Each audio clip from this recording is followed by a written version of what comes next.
Welcome to Mystical Minds.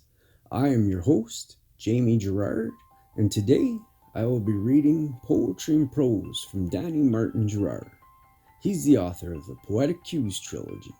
You can find his work at DannyGS.fortoday.com or Mystical Minds YouTube channel and podcast, co-owned with myself, Jamie Girard.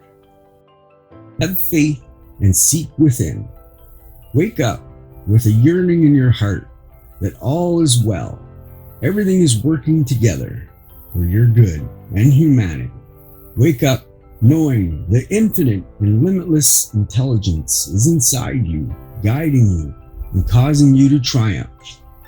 Wake up knowing the answers and prayers you seek are waiting for you when you have faith in this power and seek within. Thank you so much, Danny G. That's powerful.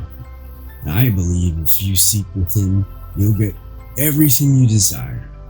I believe that whatever you desire, truly desire in your heart, it's what you're here for. That's I completely believe that. And I believe that if you slow your vibrations, calm yourself, and find that, what that is, it'll come to be. Even if it's not there right now, just picture as it is there right now. And I believe that follow the doors that open and it'll come to be. I believe that with all my heart. Thank you so much for listening. Have a beautiful day.